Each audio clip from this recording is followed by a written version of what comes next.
dos livros. Um meu e um professor Sérgio Couto. Começa com o professor. Pessoal, eu queria continuar essa questão da luta de classe. Veja só, a gente debate muito isso. Por exemplo, a França tem uma essência marxista, mas é uma brincadeira, é óbvio. É básico para todo. É básico para todo. Qualquer um que trabalha com criminologia crítica, ele vai ter um pouco sim de marxismo, isso é óbvio. Marx foi genial na análise social, mas o contexto no qual ele utilizou essa luta de classe é uma luta de classes dual. Quem detém os mecanismos de produção e aquelas pessoas que trabalham para isso. Pessoal, hoje a gente vive uma sociedade plural. Eu sou adepto da teoria crítica e dos autores mais modernos que não vislumbram mais essa destruição do capitalismo de forma natural. Eu preciso ser um pouco mais prático. De que forma? Eu não preciso desacreditar os institutos que existem, como por exemplo os que a gente tem citado aqui, o Ministério Público, a polícia, etc., para fazer o quê? Utilizar os institutos que já existem, melhorá-los e adaptá-los para a implementação de direitos e garantias fundamentais, sociais, individuais, qualquer que seja. Essa é a ideia que eu tenho. Não preciso afastar de toda forma uma sociedade capitalista, esperar que vai acontecer um socialismo, para ter que implementar só nesse momento os direitos sociais. Posso implementá-los de forma gradual e proteger direitos individuais dentro de uma estrutura que já existe, sempre no sentido de analisá-la e melhorando ela de forma gradual. Esse é o meu ponto de vista político. Bom, gostaria de dizer que a minha fala em relação ao trabalho, ela é uma construção. Eu até anseio em dizer que talvez para o direito do trabalho a luta de classe ela não fomenta-se mais. Ela se chama luta de categorias. Há uma abrangência. Mas eu não poderia perder a oportunidade de retrucar com toda a educação, né? E com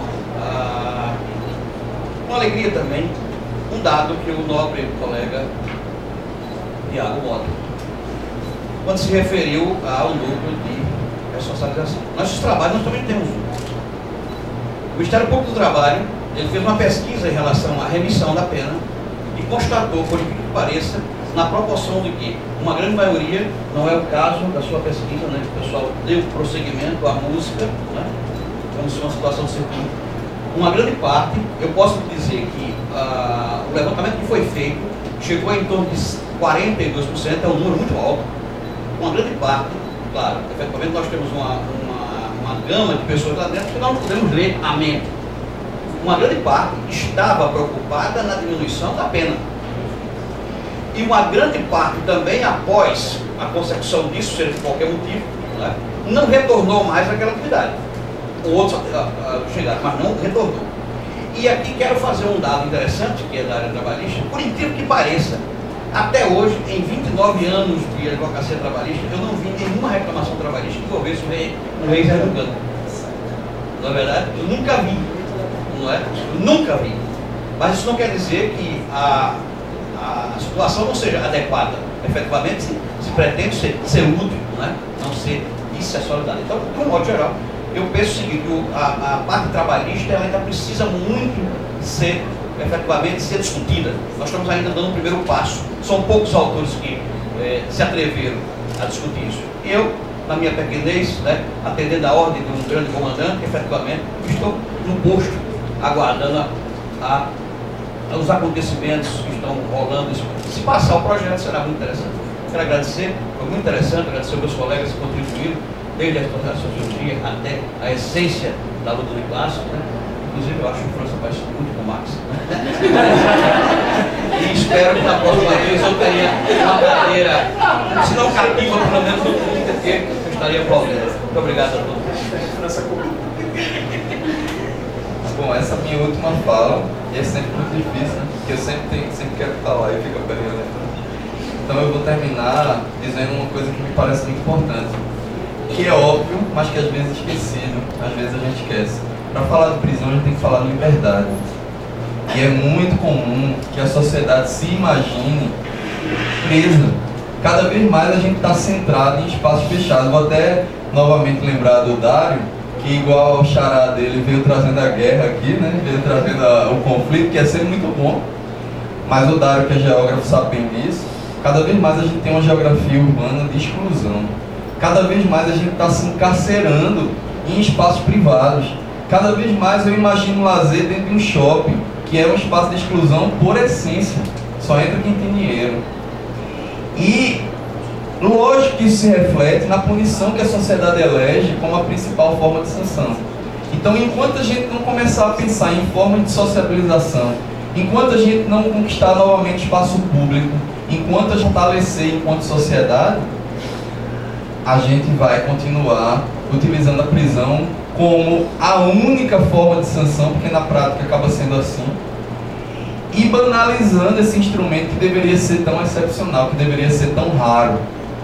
Então é preciso que, para a gente criticar a prisão, é preciso que a gente critique a prisão que está dentro de nós mesmos. Quando a gente começa a se imaginar de uma maneira absolutamente limitada, quando a gente começa a se prender com cerca de arame farpado. Veja, lógico que isso é natural, lógico que existe violência. Eu não estou dizendo que a gente tenha que viver ilhado ou fora da realidade, lógico que se justifica de certa maneira. Mas a gente tem que fazer uma reflexão com relação a até que ponto essa quantidade de isolamento, condomínio fechado, cerca elétrica, arame farpado e todo mundo trancado, tem até aqueles safe rooms, né? Os quartinhos que você se esconde, bota assim e pronto, até a polícia chegar, com sorte no dia seguinte, você está lá preso e trancado. Com muita esperança. Então, pessoal, é preciso que a gente veja que a exclusão, ela começa fora da prisão. Era isso que eu queria dizer. Para a gente criticar essa exclusão e deixar de usar a prisão com tanta ênfase, a gente tem que tentar resolver a exclusão que já está aí no nosso dia a dia. Enquanto a gente tiver uma Maceió dividida entre dois extremos absolutos, a Miami luxuosa de Romero Brito, a África subsaariana em 2 quarteirões, porque os nossos extremos são assim, né? A gente vive 2 realidades absolutamente opostas, vai haver criminalidade, vai haver exclusão e, consequentemente, vai haver prisão. Então, eu agradeço a oportunidade. Senhores, para acabar, eu queria fazer uma provocaçãozinha. Imaginem a seguinte situação, bem realista. Imagine um presídio, um prédio, no meio da floresta, decorado com grafites e quadros nos corredores. Isso aqui não é meu, não. E daqui a pouco eu explico por que eu estou dizendo isso. Imagine que as celas não possuem grades, mas sim uma boa cama, banheiro com vaso sanitário, chuveiro, toalhas brancas e porta, televisão de tela plana, mesa, cadeira e armário, quadro para fixar papéis e fotos, além de geladeira.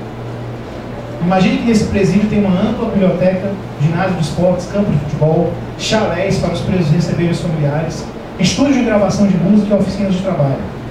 Nessas oficinas são oferecidas cursos de formação profissional, cursos educacionais e o trabalhador recebe pelo que faz.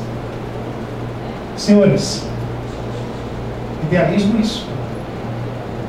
Isso é uma prisão na Noruega. Vocês sabem qual é a taxa de reincidência no Brasil em média? Quase 70%. Vocês sabem qual é a taxa de reeducação, de ressocialização só desse presídio da Noruega? 85%. Pensar sistema carcerário é pensar o que a gente quer para os nossos filhos. Pensar em sistema carcerário, pensar em punição, é pensar que tipo de sociedade a gente quer. Porque quanto mais a gente bestificar o humano pelo fato que ele cometeu, o que nós teremos de retorno da sociedade, muito mais, é uma violência que será incendiada pelo sistema carcerário. Se nós não estamos satisfeitos com a situação que nós vivemos hoje, basta lembrar, como a gente disse no começo da manhã, que de 1940 até 2015, o Brasil erigiu mais de uma centena de legislações, tornando mais repressivo o sistema penal. E eu pergunto a vocês, de 1940 até 2015, nós conseguimos combater o problema da criminalidade com isso? Será que vale a pena dar murro em ponta de faca? Será que, como diria o professor Sérgio, será que procurar novos territórios, novas ilhas, novos continentes, mapas antigos, vai resolver o problema? Pensar em combater a criminalidade, pensar na violência, pensar, acima de tudo, no sistema carcerário, é pensar no tipo de país que a gente quer ter e, acima de tudo, no tipo de cidadão que a gente quer ser. Eu queria começar essa minha fala com uma provocação diferente. Como notaram, não tinha como não perceber, infelizmente eu cheguei um pouco atrasado para começar à tarde e pude perceber algo que é o motivo da minha questão central agora, essa despedida. Eu queria que pensassem, estamos na metade da semana do Congresso de grande porte em Alagoas. Eu queria que pensassem todos que cometeram delitos dentro desse espaço do Caeté, todos que cometeram delitos dentro desse centro de convenções fossem presos. Eu estava pensando nisso desde que eu estava para entrar nessa sala e vi que aproximadamente 50 pessoas roubaram nossos corações por 3 horas com a absoluta atenção que vocês nos destinaram.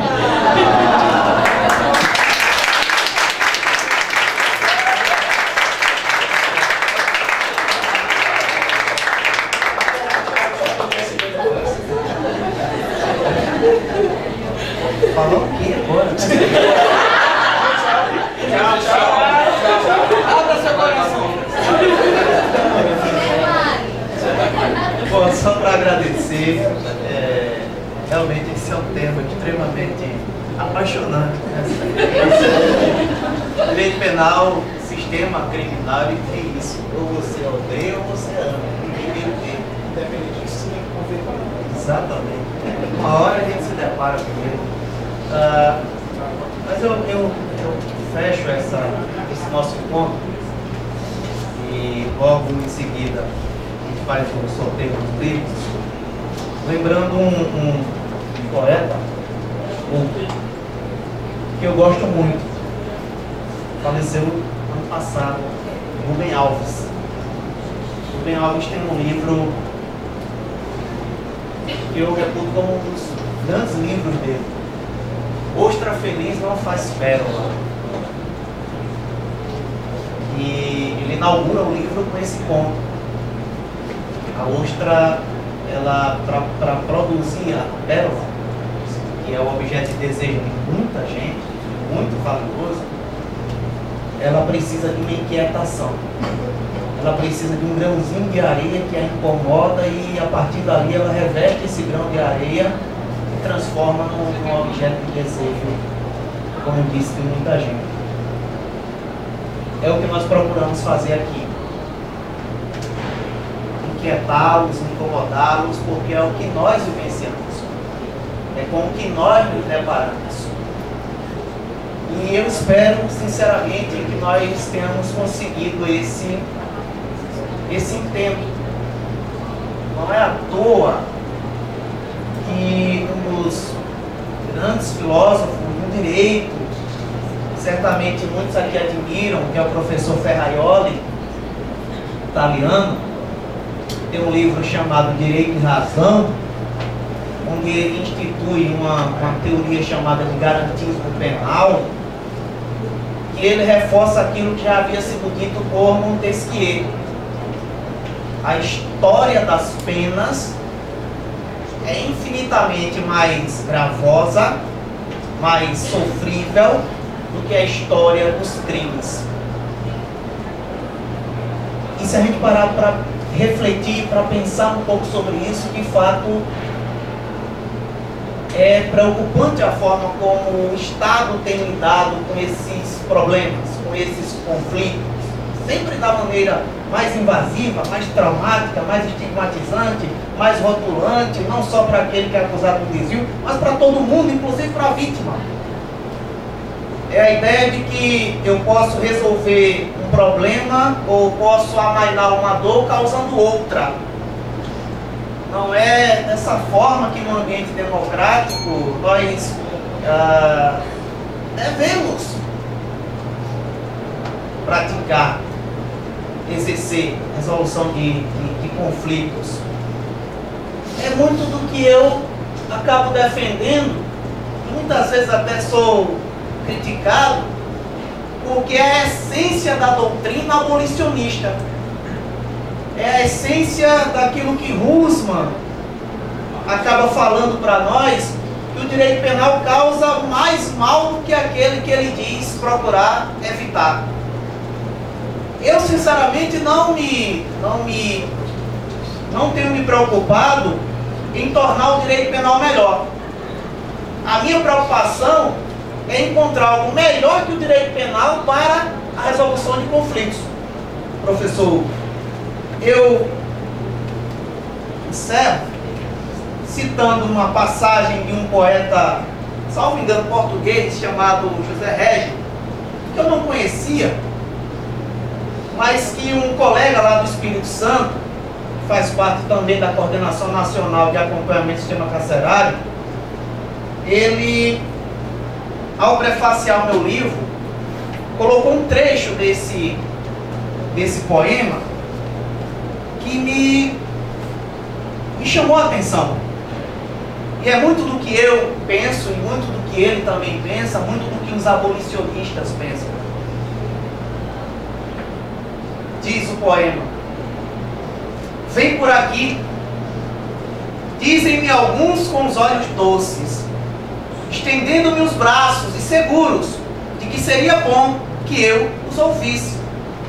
Quando me dizem, vem por aqui, não sei por onde vou, não sei para onde vou, sei que não vou por aí. Esse caminho que nós temos pavimentado, que muitas vezes a sociedade tem clamado que o Estado percorra, que é o caminho de inflacionamento do sistema penal, é o caminho com o qual eu e muitos aqui não coadunam. Tenho certeza que o maior violador dos direitos humanos, dos valores democráticos, não está na cadeia. Muito pelo contrário, está com as chaves dela. Muito obrigado.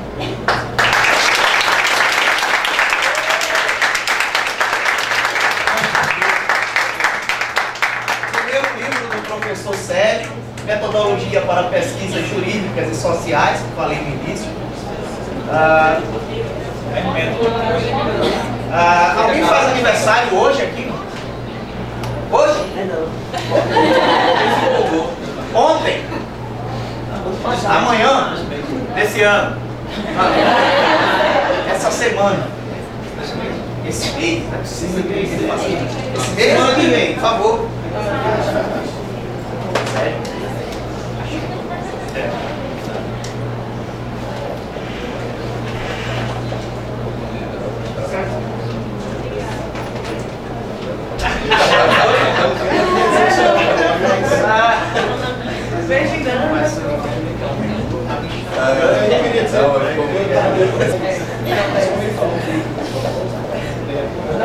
Bom, agora, cadáveres indiscretos, segurança pública e o abuso de prática de planejamento democrático.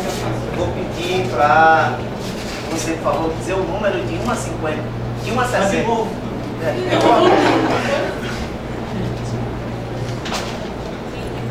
22. A ideia é essa.